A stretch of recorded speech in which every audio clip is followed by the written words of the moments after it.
Ano masabi mo kay Harry? Ay, marami akong masabi, pero next time na lang. Parang ganun na lang. Na-compress yung Duterte at Na-compress sa dulo eh. 40 minutes. Grabe. Ayaw niyang tatantanan. Okay, mahal na mahal natin. Said, May Tony, nag-agitate, may nag-agitate, tingin ko. what Oo happened? nga eh, baka... May Ako na gumatok. naman si Cecilio. You could have stopped at that 10-minute mark, Wow, 20-minute Mark, mark. what? Bro, ako naman nilalaglag mo Tuloy-tuloy eh. eh.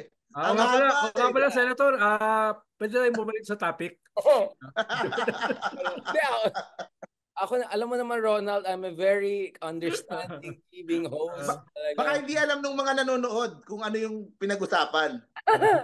Kwento mo na, Richard. Just a recap. Of course, I discussed, kasi Ronald, ikaw naman pahamak ko, di ba? Yung sinabi mo ni Ronald na your issue is, if you're gonna make proposals, big proposals, you want to make sure you did the groundwork, there was enough consultation and all. So I was just curious na, before Sonny pushing for that kind of aggressive stance, or at least quite controversial, but I would say very sensible in some way too, although controversial and debatable. Nakausap niya ba?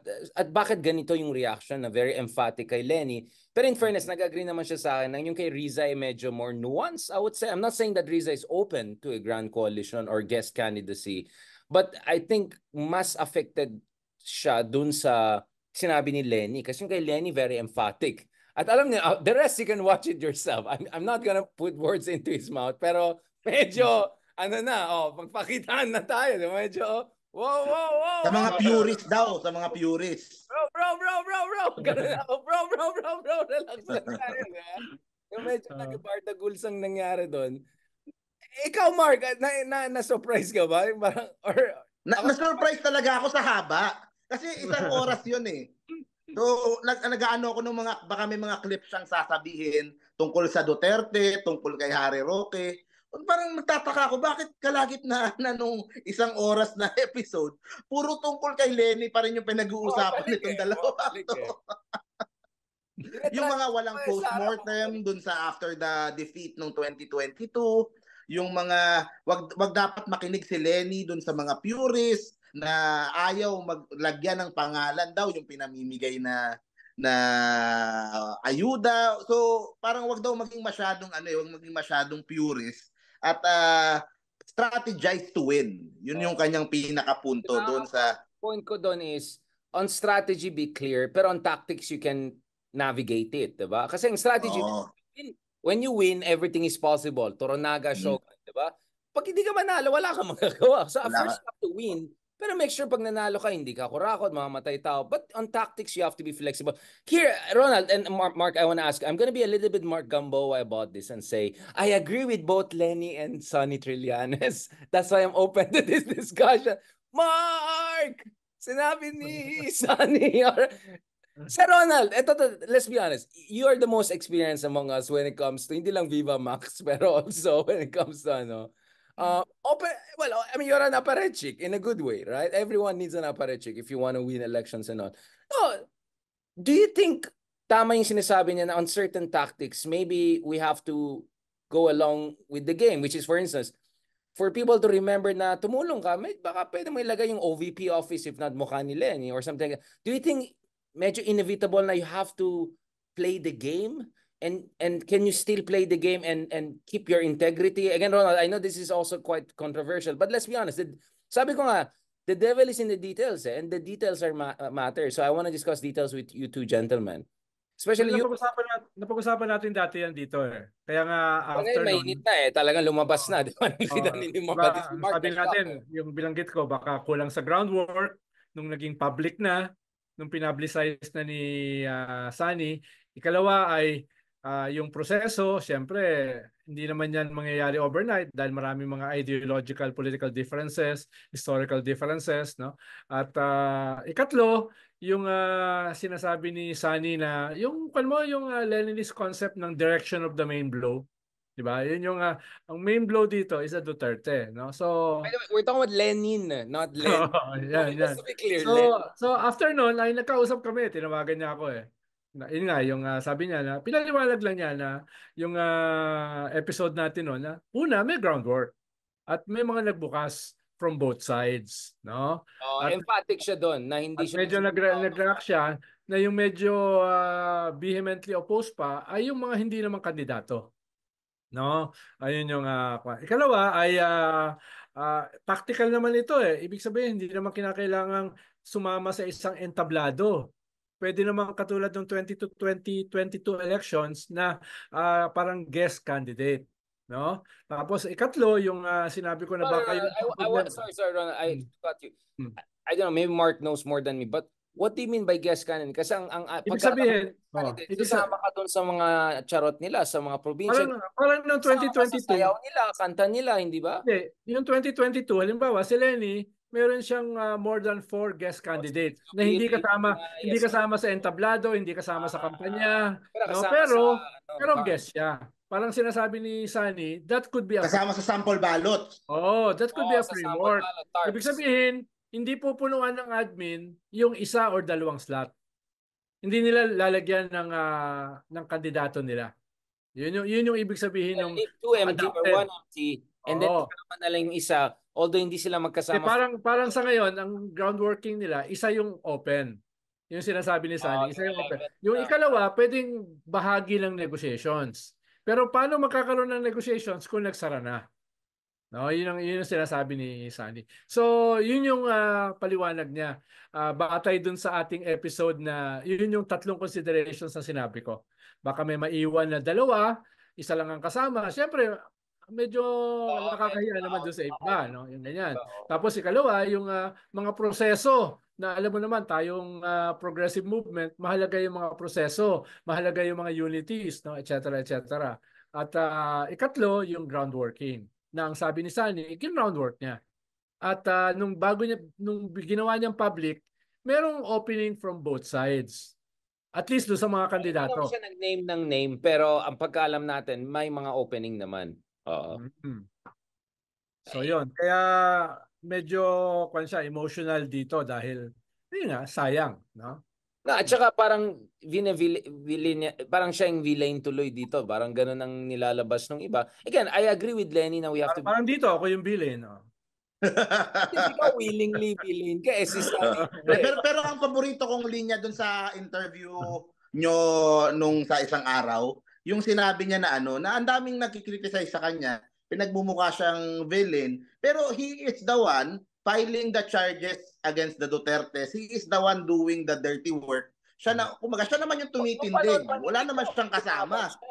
May case siya kasi he fought against Digong when presidente pa si Digong, di ba? Na besiege presidente pa. Di ba? I mean, grabe yung... I mean, that guy earned his keep, if I want to say it. You know, I mean, again, you know, we can talk about his failed coups and all of that. But in fairness, during Duterte, I think he earned our respect. I don't know about you, Ronald, but he earned my respect during time of Duterte.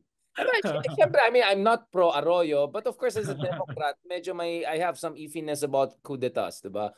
But, again, I'm just being honest, but he earned my respect nung panahon ni Duterte at saka yung ICC case, everything. So I think Sunny rightly also feels na he deserves some respect and recognition at, you know, for all of the sacrifices he made. So maybe you just have to give benefit doubt. And kung mag-disagree ka, siguro inunuance mo yan or wag mo isa sa publiko. So I think medyo emotionally, I think he was hurt. He was genuinely hurt. But obviously, I mean, military guy yan, hindi magpapakita ng ano yan. But kitang-kita na 40 minutes talaga. Tingin ko din it's a call to action din na wag ulitin yung same mistakes na nangyari nung sa kampanya ni Lenny na masyadong late na nag-start. Kasi right now he is all in kay Senator Risa diba? Leader of the opposition, talagang yun ang kanyang kung gusto ng genuine opposition na to have Risa sa top of the ticket or for 2028 pag-aralan na yung mga pagkakamali before and start strategizing now and start widening the base, instead of nakafocus lang doon sa original base na hindi lumalaki. Again, Ron, I don't want to put you on the spot. We'll have a separate siguro episode on this, but is Riza stance the same as Lenny, except she just couched it in a more nuanced and diplomatic language, or you think Riza is a bit more quote-unquote pragmatic and realpolitik on this? I don't know. I mean, what is your understanding, Ronald? No comment ka na for the first time. Nahuli kita. For the first time. Asa buti si Risa na talungin mo. Walang comment for the first time. Oh, sige, sige. Mark, hindi lang ikaw yung walang comment. Pati si Ronald din. No? Ayoko mag-misrepresent eh. Oo, baka ikaw masabi. yung Richard Hidaria, pwede ko i-misrepresent. Ayan naman tayo. Sino ka? Hello, who you? Alright. Pag-usapan natin na next episode naman si Harry Roque. Kasi pag-usapan ng Bardagulan, idikit din natin kay Risa yan eventually. Pag-usapan natin. Ayan, si Marco, kinikilig na. Nagagalit pa rin ako ha. Sabihin ko sa'yo next episode kung ba't ako nagagalit. I can see that. Pag-usapan natin, parang kung every week wala tayong Harry Roque episode, parang kulang ang buhay natin. Pag-usapan natin. Alright. Welcome everyone dito sa latest episode ng Tres Marias, otherwise known as RRM. Kamusta naman kayo dyan? Attorney Mark Gamboa at saka si ex-secretary, future senator, si Sir Ronald Llamas. Kamusta naman kayo dyan, Sir Llamas? Balita ko, nasa kabilang channel ka na naman kanina. Ayan na naman tayo, Sir Ronald eh. Alam mo, makakarin na talaga kita. May humingi ng tulong eh. 7 days a week, isang araw lang. Wag mo parang, alam mo, hindi kami kasing big time ni Christian Esguerra, small time lang kami ni Mark. Pero sana naman, hindi kami pahintayin ng 30 minutes. Tatampo. Si Mark, may sarili ng podcast yan eh. Napapagod ko eh. Big time na yan eh, si Mark. Si Mark, ako lang small time dito. Okay? Sana naman, Sir Ronald, wag niyo naman kami pahintayin, di ba? Mamaya gagawan pa na ng issue na pinahaba pa nung kabilang channel. Sabi ko nga, exacto 10. Di ba? Exacto 10 eh. O, di ba? 7 days a week. Hindi pwede isang araw na hindi kami. Sir Ronald, next time please, wag na natin next to next. Mag-walk out na kami ni Mark. Mark, di ba, alam mo, nagdadrama na ako kanina. Kaya nag-cheat na lang ako para mawala yung... Oo selos eh. Oo. Oy, ikaw nga, Mark, ang nag-echesero, hindi pa sila tapos sa kabilang channel, mukhang tatagalan sila. Isa ka ba? Echesera ka. Umalis na si Paeng. Pumalik na sa Akbayang Congress. Kaya naman ni Paeng, kaya niya mag-isa, hindi makailangan ng may chaperon. Okay, ito na. May Akbayang Congress, nagpapacilitate eh. Sir Ronald, parati may palusot ka, no? Sige, ito na. Last time na to, Sir Ronald. Talagang mag-walk out na ako next time. May naka-comment na, waiting ba daw sila kanina pa. Anyway, let's get the ball rolling. Ito, unang-una, yung pinakabenta natin episode last week, guess what? LGU. Grabe, naka 60,000 views na yata yung episode natin. Grabing comments, 1,000 comments, talagang crazy. Dami pala natin na bardagulan doon sa episode natin. Siyempre, politics is local. All politics is local. Talaga. Laos na yung mga laos na yung mga Duterte. Ang boring eh. It's the same names eh. Paulit-ulit, diba? Ito na. Si Cynthia Villar. May konfirmado na tatakbo siyang mayor at parang may sinabi siya na, pag hindi siya binoto, pag hindi siya binoto, kanino ang kasalanan? Kasalanan ng voters. Sila mawawalan. Sila naman. Hindi, may sinabi pa siya mas malala doon, pero hindi ko na sasabihin, pero geography. Sabihin mo na. Cynthia strikes again. Kunin natin verbatim, ano sinabi ni Madam. Ang natatawa ko, yung sinabi niya na si Manny, gusto akong mag-congressman. Pero po, sino masusunod? Ako pa rin masusunod. Ano yung gusto niya? Ang dami niyang mga bombs, no? Parang nagda-drop siya ng grenade, no? Right and left. Ibang klase talaga si Madam Villar. So ito, Cynthia Villar strikes again. Sir Ronald, siya bang nag-replace kay Madam, siya bang pinaka-spicy dyan sa senators ngayon? At, I mean, it used to be Miriam Defensor. Obviously, she's a completely different quality and order of magnitude, matalino tayo, etc. But parang si Cynthia yung nag-try na mag-replace na more, more comic type, na hindi ganun ka-intellectual like Miriam Defensor. Pero parang yung mga stupid forever ni Miriam Defensor, parang ginagaya ni Cynthia ng ganun, no? Except, yung version niya, baba tayo! Billionaire! Ganun. Baba tayo! Yung mga ganun, di ba? Iba yung pagiging funny at saka witty ni Miriam, di ba? Ni Miriam, of course, next level. Intellectual yung sa kanya. Iba yung pagiging funny at saka kanya. Ito kasi ay talagang parang Parang, parang yun talaga nasa palengke. Palengkera talaga. Di ba? With Oh, with a tone. oh, paano pero bilyonarya, no? Oh, pero Ayun, yun lang nga, yun pinakamayaman. lang nga, yun lang nga. Pinakamayaman, Mark, hindi lang Oo. dollar Oo, billionaire, dollar. mayaman. Oo, mas mayaman pa kay Big R. Mayaman pa, combination namin ni Big R at Henry C. at Zobel Ayala. I mean, ibang klase talaga. Ibang klase talaga itong mga to, no? So, anong bang latest chismis sa sa Las Piñas, Mark? May narinig ako dyan. Actually, Sige, nagtanong-tanong din yun ako ang sa mga mga gusto ko kaibigan sa'yo, ko. mga narinig mo eh. Kasi ito yung interested yung mga tao, yung sa local yung drama eh. Di ba, yung kapatid ni Senator Cynthia, si pumanaw na Mayor Nene Aguilar, di ba? So, ang naiwan yung asawa, yung mayor ngayon, at ang papalit sa kanya yung anak, yung si April Aguilar. So, merong rift ngayon between sa panig ni Cynthia at ni Vice April. At ang huling naririnig ko kung sakaling ang hindi sila magtapat, congresswoman pa rin yung tatakbuhin ni Villar, baka may ilalaban itong si April. At vice versa. So meron pa rin chance na, sabi nga ni Cynthia, kung siya tatanungin, gusto niya para matapos na, wala nang proxy-proxy, siya na mismo yung lalaban. So meron din siyang ilalaban. Parang moves ni Isko yan. Ako na lang. Ako na lang, para maayos. Iyon. Pero ito pa yung isang ano dyan, ito yung may isang option pa na baka si Camille, baka hindi magsenador. Merong ganun na ako naririnig na option lang to kung sakaling hindi nila maayos. Kasi may chance pa rin namang maayos. Baka naman nagtatampo lang din tong si Cynthia, baka may gusto lang o baka may ano, o yung kabila, ganun lang din. So baka si Camille pa rin yung congresswoman, si Cynthia yung mayor, tapos may ilalaban din yung kabilang side, yung pinsan niya, yung sa mga Aguilar. So si Manny ang magsisenador. Sino? Si Manny. Hindi din. Si Manny mukhang happy retired na eh. Siguro baka nakikita din nila, medyo pangit tignan din naman na dalawa-dalawa yung senador. Pero ano lang, isang option lang yon. So, ay, nahihiya pala sila, Mark? Nahihiya pala sila? So, sorry, I mean, I'm surprised. Ang narinig ko naman, meron daw kasi... Nakakahiya land conversion eh. Meron yatang mga wala akong narinig. Sabi mo, Sir Ronald. May kaalyado si April na gustong gustong i-chapwera na yung mga bilyar para sila yung makaano siguro. So may mga ganun. So may puro proxy war nga talaga sa BF Resort. Tapos yung mga viral ni Cynthia na sa gate, yung may kaaway siyang guard. Related lahat yun dun sa awayan nila nung kabilang panig eh. Kaya umiinit lalo kung talagang mag-decide siyang tumuloy bilang mayor. Diba, magpamangkin yung maglalaban sa Las Piñas. And who knows, baka gusto naman ng Las Piñas, iba naman.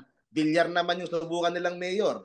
Although Aguilar pa rin yan. Pero para ibang branch naman ng pamilya yung subukan nila, di ba? Baka sarap buhay ibang ano naman. Sarap buhay pag ikaw yung mayaman. Talagang ang hirap ng buhay. Magsenador ba ako or congressman? Parang hirap naman ng buhay. Mayor na lang ako. Parang sakripisyo ko sa buhay. Sir Ronald, ano naman ang latest na balita mo sa Manila? Kasi ayoko mahirapan si Mark. Pili ko Mark kaya bentang-benta kasi. Hindi, may balita akong bago din kanina lang. Oy! Yan. Ano Mark, ano nangyari? Anong latest kay Isko? Sa council, city council. From nagsimula si Isko with 12 councilors out of 38. Ngayon nasa 17 na. Okay. Tapos meron pa isang storya ng isang konsehal nag-birthday party, nag-attend yung mga kakampi kay Mayora. Pag-uwi ng mga kakampi ni Mayora, biglang dumating si Isko, tinaas yung kamay, nag-switch, lumipat. On the same night. So, wala man 17 so, ano lang numbers? Ano lang balance of forces?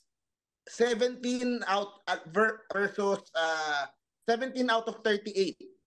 So, tatlo na lang, magic number of 20. Kanina sa City Council, pumasok yung mga konsehal ni Isko, naka-uniform.